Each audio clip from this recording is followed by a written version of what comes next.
It started with laughter and ended with silence. Joan Rivers was once Johnny Carson's favorite guest, the one he trusted most when he needed someone to fill his chair. For years, she was his protégé, his comic equal, and to many, the heir to his late-night throne. But one decision, one phone call never made, turned everything upside down. Overnight, the laughter stopped. Her name disappeared from the show's archives, and her calls went unanswered. To the public, it looked like a professional fallout. Behind the scenes, it was personal. Carson didn't just remove her from his show, he erased her from his world. What happened between Johnny Carson and Joan Rivers wasn't just a feud, it was a heartbreak that split late-night television in two and changed the careers of everyone who followed. The golden era, a friendship built on trust. In the early 1960s, comedy was still a man's game. The clubs were filled with cigar smoke, harsh lights, and louder egos. Few women were ever given the chance to stand on stage, let alone make a name for themselves in front of millions. Joan Rivers had been trying for years. She performed anywhere that would take her, coffee houses, hotel lounges, even small radio shows. But by 1965, she was exhausted and broke, a struggling stand-up in a world that didn't believe a woman could be funny. Then one night, she got the call that would rewrite her future. The Tonight Show. Starring Johnny Carson wanted her to perform. To most comedians, that was the dream, the one golden ticket that could change everything. For Joan, it was the lifeline she didn't know she needed. On February 17, 1965, she walked onto that stage nervous but ready. The jokes were sharp, the timing flawless, and the audience loved her. When she finished, Carson smiled, turned to the camera, and said the words that would change her life forever. "You're going to be hearing a lot about this girl." That single line was more powerful than any contract or award. Overnight, Joan Rivers went from an unknown comedian to a national sensation. Talent agents called, bookings doubled, TV networks wanted her. But what meant the most to her was Johnny himself, the man who had given her that chance. She saw him as a mentor, a protector, even a friend. Carson, known for being cautious about who he trusted, saw something special in Joan. She was fearless, witty, and unpredictable in all the right ways. Over the next 2 decades, she became one of his most frequent guests. When Johnny was away, Joan sat in his chair as guest host. The first woman ever to do it regularly. She didn't imitate him. She did it her way, with energy, honesty, and that biting edge that audiences adored. America loved watching her. She could disarm celebrities, roast politicians, and charm the audience all in one segment. To the viewers at home, she wasn't just another guest. She was part of the Tonight Show family. Behind the scenes, their relationship grew stronger. Johnny called her a natural, often telling producers, "She gets it." There was mutual admiration, but also a delicate balance. Carson was the king of late night, and everyone knew that loyalty to him was everything. Joan never imagined she'd ever test that rule. She had built her career on his faith in her, and she intended to protect that bond. But fame moves fast, and television changes even faster.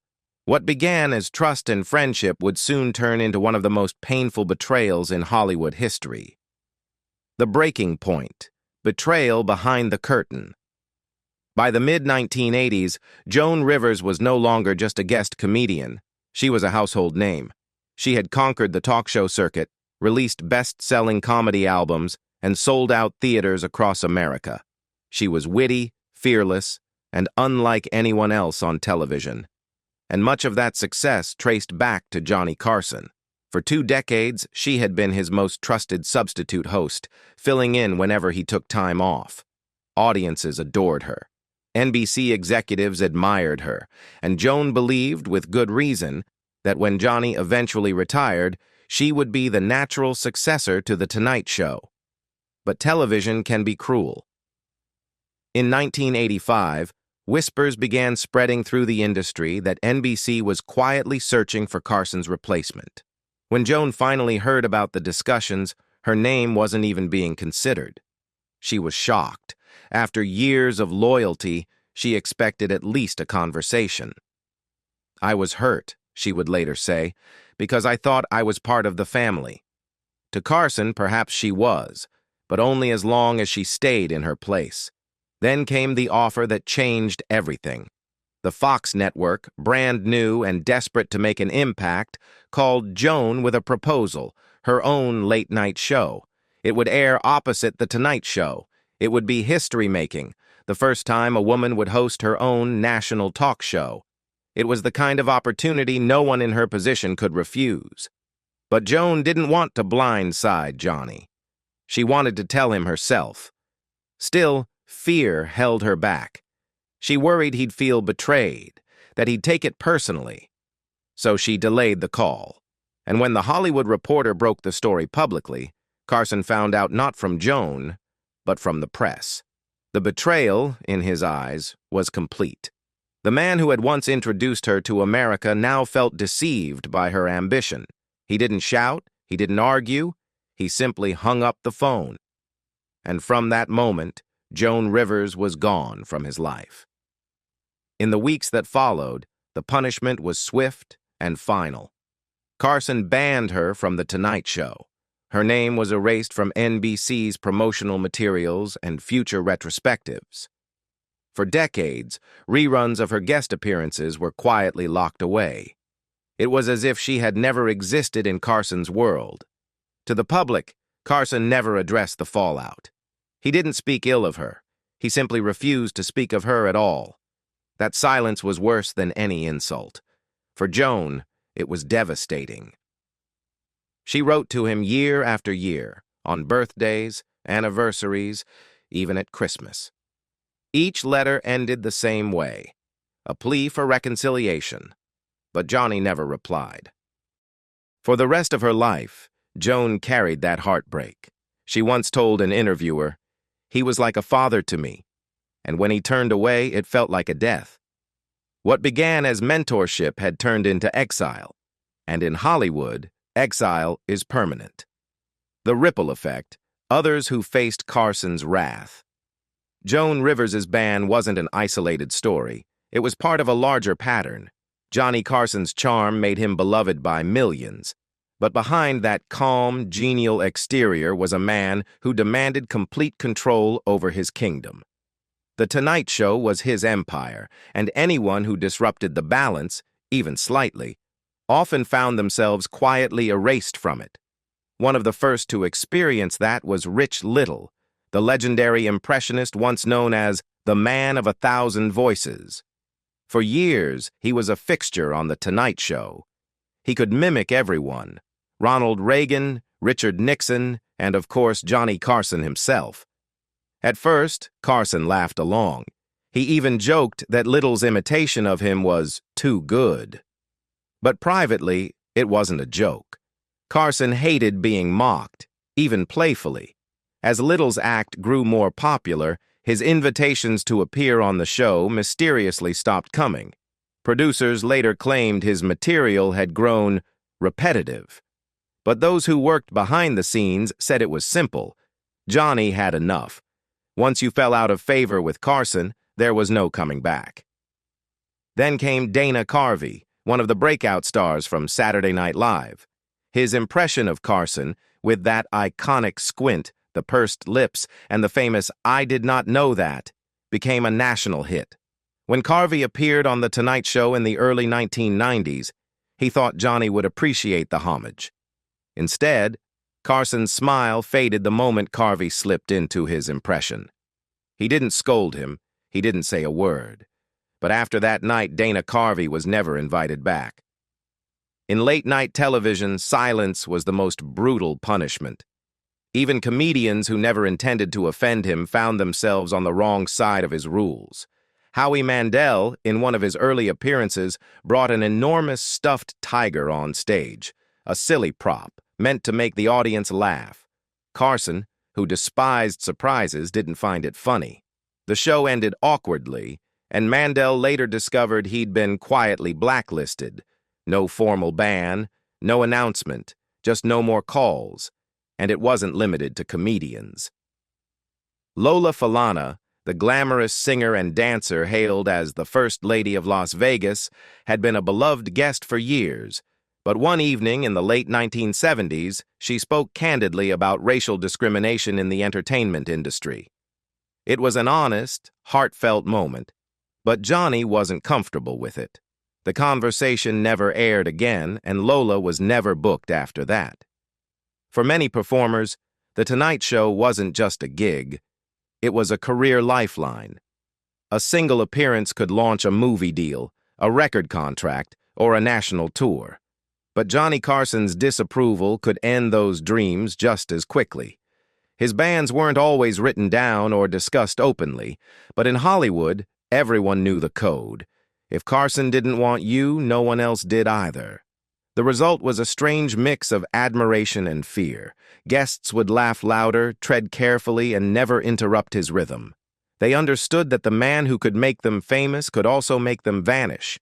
And for Joan Rivers, and everyone who came after her, that power was both the secret and the curse of The Tonight Show. The confrontation, Wayne Newton and the Vegas feud. Not every fallout happened quietly. The tension between Johnny Carson and Wayne Newton was one of Hollywood's most talked-about feuds of the 1980s. At first, they were friends, both polished, both old-school entertainers. Newton was a frequent guest, the smiling crooner who could charm any audience. But when he outbid Carson for ownership of the Aladdin Hotel in Las Vegas, things changed. What should have been business turned personal. Carson began mocking Newton during his monologues, jokes that went beyond humor, hitting at his masculinity, his voice, even his sexuality. The audience laughed, but Newton didn't. He endured it quietly for months until one day he had enough. According to witnesses, Newton stormed into NBC's Burbank studio, walked straight to Carson's office, and confronted him face to face. He didn't bring cameras or security, just his anger. Accounts differ on what exactly was said, but everyone agrees on one point.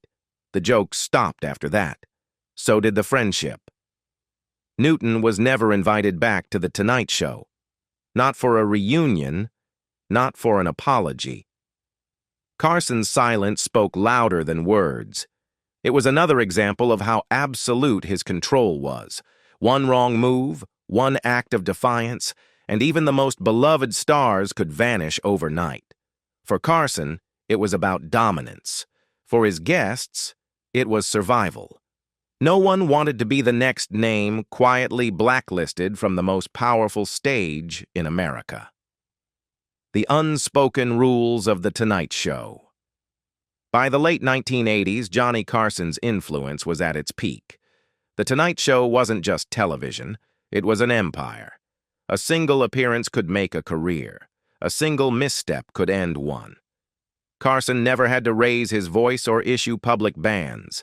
His silence was enough.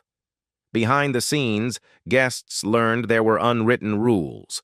Never outshine the host, never surprise him, and never forget whose stage you were standing on. For most, those rules were easy. For others, like Joan Rivers, Rich Little, or Wayne Newton, they became career-defining mistakes. Even after Carson's retirement in 1992, his shadow loomed over late-night TV. Comedians from David Letterman to Jay Leno learned from his methods, his timing, his structure, his control. But they also inherited his caution. None ever wielded power quite like he did. For those who had fallen out of favor, Carson's silence became permanent. Joan Rivers was never reinstated. Dana Carvey never got his redemption. Lola Falana never returned. Some, like Joan, kept hoping. Others, like Newton, walked away for good. By the time Carson died in 2005, the stories had become legend.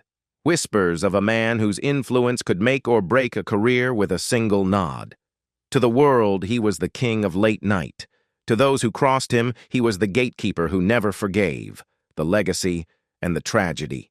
Johnny Carson's genius was undeniable. For 30 years, he was the reason America stayed up late. He launched the careers of countless comedians and entertainers. Yet, he also left behind a trail of fractured friendships and untold stories. Joan Rivers never spoke to him again before his death. She later said, "I would have done anything to make it right. I just wanted to talk." When Carson passed away from emphysema in 2005, Joan admitted she cried, not just for the loss of a legend, but for the silence that would never be broken. And that's the tragedy of it all. The show that gave joy to millions also carried pain for those who lived behind its curtain. The Tonight Show was laughter, applause, glamour, and a quiet, ruthless reminder that fame always has a price. Today, when late-night hosts joke and banter effortlessly, they're following a path Johnny Carson built. But beneath that legacy lies a shadow, a story of loyalty, betrayal, and unspoken rules. Joan Rivers broke one of them, and for that, she paid the highest price: exile. Her story remains one of television's most painful reminders that sometimes the cost of success isn't failure, it's silence. Joan Rivers never returned to The Tonight Show, but her courage to stand alone paved the way for every woman who came after. Her fall from grace wasn't the end. It was the start of something new. Do you think Johnny Carson was justified in cutting her off, or did he go too far? Let me know your thoughts in the comments below. And if you love uncovering untold stories from Hollywood's golden age, don't forget to like this video, subscribe, and turn on notifications, because we have more secrets to reveal next time.